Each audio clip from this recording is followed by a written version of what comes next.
بسم اللہ الرحمن الرحیم۔ مؤطا امام محمد۔ اگلا جو ہمارا آج ٹاپک سٹارٹ ہو رہا ہے وہ ہے کتاب الزکوٰۃ، یعنی کہ زکوٰۃ کا بیان۔ سب سے پہلے زکوٰۃ کا لغوی اور اصطلاحی معنی پڑھ لیتے ہیں۔ زکوٰۃ کا لغوی معنی جو ہے یعنی لغوی اعتبار سے، لغت کے لفظ کے اعتبار سے زکوٰۃ 4 معنی میں استعمال ہوتا ہے۔ نمبر 1 طہارت یعنی پاکیزگی کے لیے بھی یہ لفظ، جیسے تزکیہ وغیرہ کا لفظ استعمال ہوتا ہے نا، تو وہاں پر اس کا معنی ہوتا ہے طہارت حاصل کرنا یعنی پاکیزگی۔ دوسرا یہ نما کے لیے بھی استعمال ہوتا ہے، یعنی کسی چیز کا بڑھنا اور زیادہ ہونا،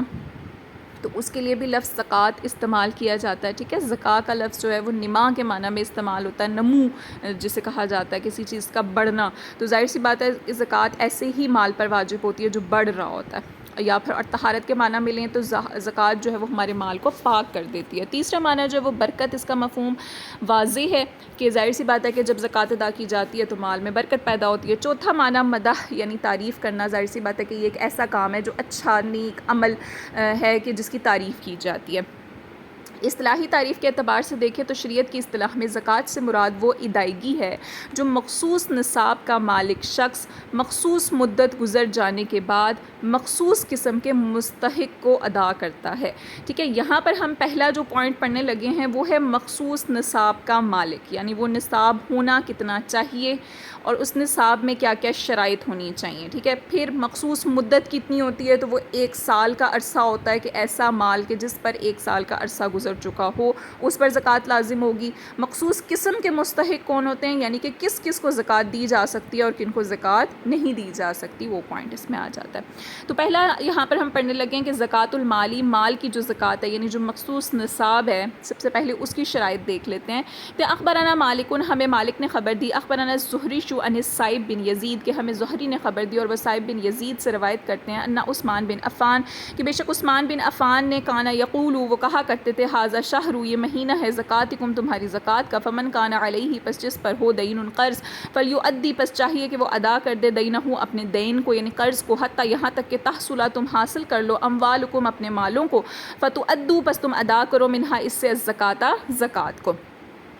یہ مہینے سے مراد یہاں پر کوئی مخصوص مہینہ نہیں ہے، زکوٰۃ کسی بھی مہینے میں ادا کی جا سکتی ہے۔ ہاں، اس کو رمضان کے مہینے میں بالخصوص اگر ادا کیا جائے تو زیادہ ثواب ہوتا ہے۔ تو ہو سکتا ہے کہ کوئی حضرت عثمان نے جو ہے وہ ایک مہینہ ایسا مخصوص کیا ہوا ہو کہ جس میں وہ سب کو یاد کراتے ہوں کہ بھئی اب مہینہ آ گیا، اب تم اپنی زکوٰۃیں جو ہے وہ ادا کر دو، تو یہ کوئی خاص مہینہ یہاں پر مراد نہیں ہوگا۔ دوسری چیز یہ کہ ایسا مال کہ اگر انسان کے پاس اتنا مال ہے کہ اس پر زکوٰۃ لازم ہو جاتی ہے، لیکن کیا ہو کہ اس کے ذمے کسی کا کوئی قرض ہو۔ قرض ابھی ہم آگے پڑھیں گے کہ کس قسم کے قرض ہو سکتے ہیں، جیسے کسی عورت کا مہر اس نے ادا کرنا ہو، ٹھیک ہے، اس کے پاس فار ایگزامپل 1000 درہم ہے اور 1000 درہم ہے اور اس نے اپنی بیوی کا مہر رکھا ہوا تھا، پہلے نہیں ادا کیا تھا، اب اس کے پاس 1000 درہم موجود ہیں، تو پہلے اس کے لیے ضروری ہے کہ وہ اپنی بیوی کا مہر ادا کرے اور اس کے بعد جو ہے وہ اس کو یعنی کہ زکوٰۃ کو ادا کرے گا، کیونکہ وہ تو اس کے ذمہ قرض ہے نا، اور قرض جو ہے وہ زکوٰۃ پر مقدم ہوتا ہے، یعنی پہلے قرض ادا کیا جائے گا، قرض ادا کرنے کے بعد اگر اس کے پاس مال باقی بچ جائے گا اور اتنا مال بچے گا کہ جو نصاب کو پہنچ جاتا ہے، یعنی کہ 7.5 تولے سونا یا پھر 52.5 تولے چاندی، یہ بھی ہم آگے ان کا نصاب پڑھیں گے، ہر چیز کا الگ الگ پڑھیں گے کہ کتنا کتنا ہوتا ہے، ٹھیک ہے۔ تو اس اعتبار سے کہتے ہیں کہ اگر تو اس اعتبار سے یہ نصاب پہنچ جاتا ہے تو پھر اس پر زکوٰۃ لازم ہوگی، لیکن اگر قرض کی ادائیگی کے بعد اس کے پاس اتنا مال نہیں بچتا، اتنا جو نصاب کو پورا ہوتا ہو یعنی نصاب کو پورا کرتا ہے، تو پھر اس صورت میں اس پر زکوٰۃ بھی لازم نہیں ہوگی اور اس پر قرض ادا کرنا پہلے ضروری ہوگا۔ تو امام محمد یہی بیان فرماتے ہیں، امام اعظم ابو حنیفہ کا بھی یہی قول ہے، کہتے ہیں قال محمد بیان فرماتے ہیں، وبہذا، اور اسی بنیاد پر ناخذ، ہم اس بات کو اختیار کرتے ہیں، من کان علیہ دین، کہ جس شخص پر قرض ہو، ولہ مال، اور اس کے پاس مال ہو، فلیدفع، پس چاہیے کہ وہ ادا کرے، دینہ، اپنے قرض کو، من مالہ، اپنے مال سے، فإن بقیہ، بس اگر باقی بچ جائے، بعد ذالک، اس میں سے، ما تجب فیہ الزکوٰۃ، کہ جس میں زکوٰۃ واجب ہوتی ہے، ففیہ زکوٰۃ، تو اس پہ زکوٰۃ ہوگی، وتلک 100 درہم، اور یہ تقریباً 200 درہم بنتے ہیں، او 20 مسقالا، یا پھر 20 مسقال ذہباً، سونا بنتا ہے، فصاعدا، یا جو اس سے زیادہ ہوتا ہے، یعنی ٹوٹل اگر کسی شخص کے پاس رقم ہے تو وہ یہ دیکھ لے کہ یہ 200 درہم کی رقم بن رہی ہے یا نہیں بن رہی، ٹھیک ہے، 200 درہم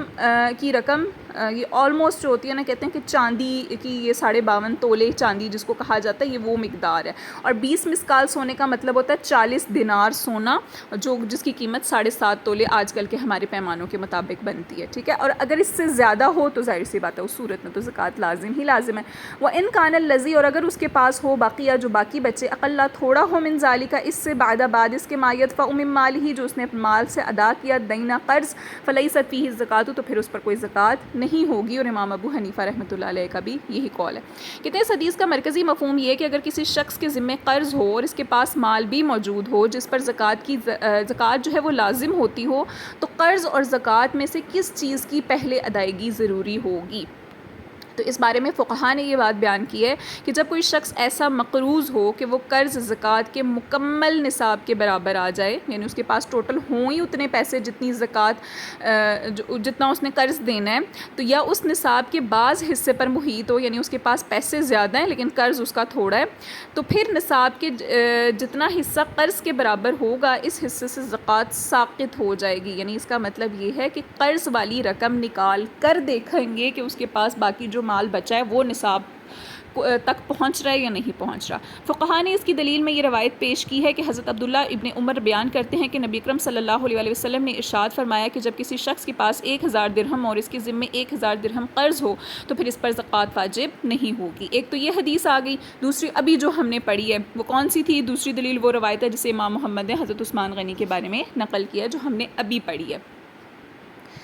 صاحب ہدایہ تحریر کرتے ہیں کہ جس شخص کے مال پر قرض محیط ہو اس پر زکوٰۃ لازم نہیں ہوگی. یعنی قرض نے گھیر لیا ہوا ہو جس کے مال کو، یعنی اس کے پاس مال ہی اتنا ہے جتنا اس نے قرض دینا ہے، تو پھر اس پر زکوٰۃ بھی نہیں ہوگی. اس کی وضاحت کرتے ہوئے ہدایہ کے شارح شیخ بابرتی تحریر کرتے ہیں کہ یہاں قرض کا مفہوم عام ہے، یعنی وہ قرض خواہ بندوں کا ہو یا اللہ تعالیٰ کا ہو. بندوں کے قرض میں خریدی ہوئی چیز کی قیمت کی ادائیگی کا لازم ہونا، یعنی اس نے کوئی چیز خریدی ہے، سمجھیں اس نے کوئی ٹریکٹر خرید لیا، کوئی گاڑی خرید لی، کوئی گھر خرید لیا اور ابھی اس کی قیمت ادا نہیں کی، تو ظاہر سی بات ہے اس پر قرض ہے نا اس کی قیمت، تو وہ قیمت پہلے ادا کرے گا، بعد میں وہ اپنی زکوٰۃ ادا کرے گا. کسی تلف شدہ چیز کا تاوان لازم ہونا، یعنی اس نے کسی کا کوئی نقصان کر دیا ہے، کسی کی گاڑی وہ لے کر گیا، اس نے گاڑی کہیں مار دیا، اب اس کو اس نقصان کی بھرپائی کرنی ہے اور اس کے پاس اتنے پیسے موجود ہیں کہ وہ اس میں زکوٰۃ لازم ہوتی ہے، لیکن پہلے کیا کرے گا کہ وہ اس نے جس کے پیسے وہ دینے ہیں وہ اس تلف شدہ چیز کا تاوان پیسے اس کو دے، جرمانہ بھرے اور اس کے بعد اپنی رقم دیکھے کہ کیا وہ زکوٰۃ تک پہنچتی ہے یا نہیں. زخم وغیرہ کی دیت کا لازم ہونا، یہ جو لڑائی جھگڑے ہو جاتے ہیں، ٹھیک ہے، اس کے بیچ میں ایک دوسرے کو سر پھاڑ دیا، کسی کو گولی مار دی، تو کیا ہوتا ہے وہاں پر فیصلہ ہوا کہ اس پر اتنا جرمانہ عائد ہو جاتا ہے قاضی کی طرف سے. ٹھیک ہے، تو اس کی جو دیت ہوتی ہے، اس کے جو جرمانہ اس نے ادا کرنا ہوتا ہے، وہ پیسے ادا کرنے کے بعد دیکھا جائے گا، یعنی وہ بھی اس کے حصے قرض ہے نا، تو وہ قرض ادا کرنے کے بعد دیکھا جائے گا کہ اس نے جو ہے وہ اس کی باقی رقم اتنی بچتی ہے یا نہیں بچتی. بیوی کے مہر کی ادائیگی لازم ہونا، یہ سب کچھ اس میں شامل ہیں. کہتے ہیں خواہ وہ ادائیگی نقدی کی شکل میں لازم ہو یا اس کے علاوہ کسی صورت میں ہو. یعنی یوں کہا جائے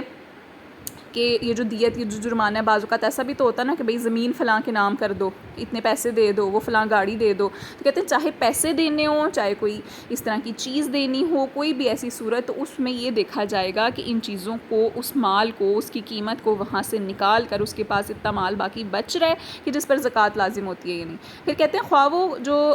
قرض ہے نا وہ میعادی ہو یا غیر میعادی ہو. میعادی کا مطلب میعاد، جس کا وقت مقرر کیا گیا ہو یا پھر اس کا وقت مقرر نہ کیا گیا ہو، یعنی یہ کہا گیا ہو کہ پوری زندگی میں جب مرضی ادا کر دو، پھر بھی اس قرض کی ادائیگی پہلے ضروری ہوگی.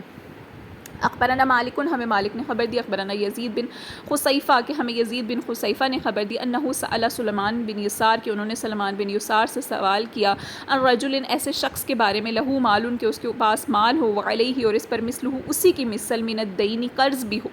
علیہ الزکوٰۃ کیا اس پر زکوٰۃ لازم ہوگی؟ فقال تو انہوں نے کہا لا نہیں. قال محمد بیان فرماتے ہیں وبہذا اور اسی بنیاد پر ناخذ ہم اس کو اختیار کرتے ہیں، اور امام ابو حنیفہ رحمۃ اللہ علیہ کا بھی یہی قول مبارکہ ہے. یعنی کہ